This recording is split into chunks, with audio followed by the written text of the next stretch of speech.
ரொம்ப மகிழ்ச்சி, ரொம்ப சந்தோஷமா இருக்கு. என் சொந்தங்களுக்கு நன்றி. தம்பி பிருத்திவி, அதாவது அவன் தம்பி தான், தம்பியாவே ஆயிட்டான்.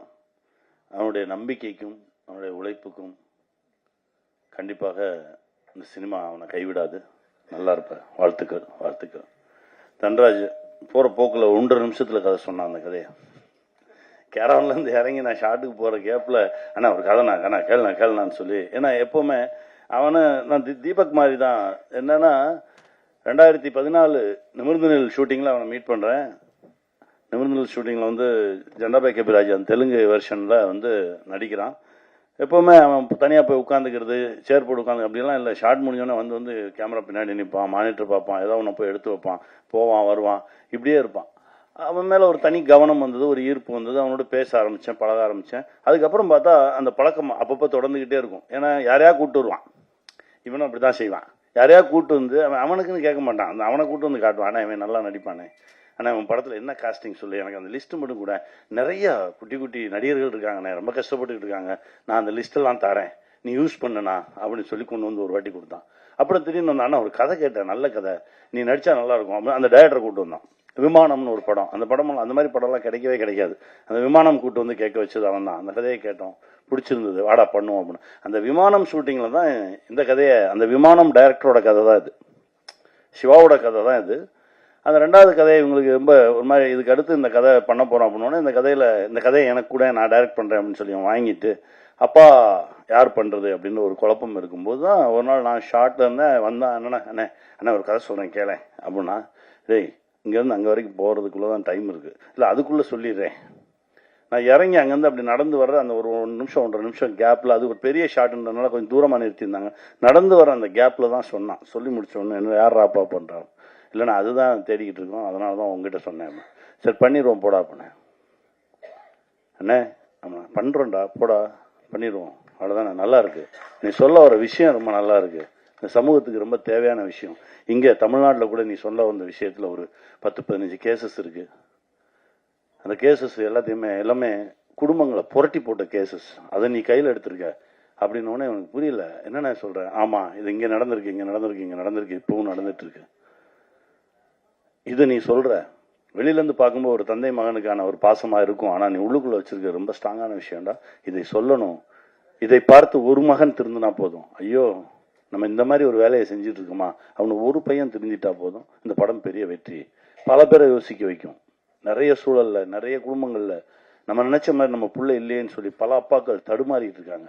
அதுக்கு ஒரு சின்னமா யோசிக்க வைக்கும், ஒரு சின்ன ஒரு விடை கிடைக்கும்னு நம்புறோம். அந்த விடை தான் அந்த படத்துக்கான வெற்றின்னு நினைக்கிறோம். தன்ராஜ் வாழ்த்துக்கள், நீ வந்து நல்லா வருவடா.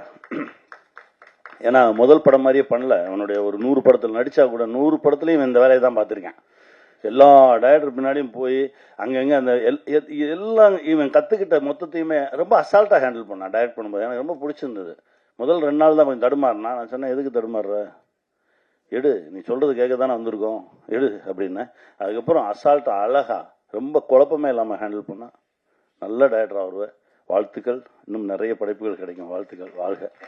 அப்புறம் அம்மா வந்து நீங்கள் படத்தில் பார்த்தீங்கன்னா தெரியும், ரொம்ப அதாவது நடிக்கிற மாதிரியே தெரியாது, ரொம்ப ரொம்ப இயல்பாக ஒரு ஆர்டிஸ்ட்டு.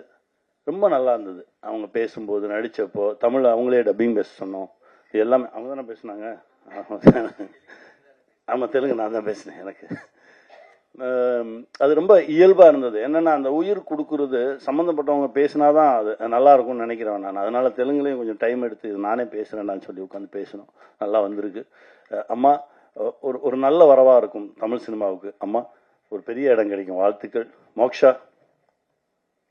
ரொம்ப ரொம்ப நல்லா வருவீங்க. உங்களுடைய எனர்ஜி லெவல் ரொம்ப ரொம்ப நிறையா தமிழ் சினிமா உங்களோட கனெக்ட் ஆகும், ரொம்ப நல்லா வருவீங்க. முருகன் சார் சொன்ன மாதிரி அந்த கனெக்ஷன், வாழ்த்துக்கள்.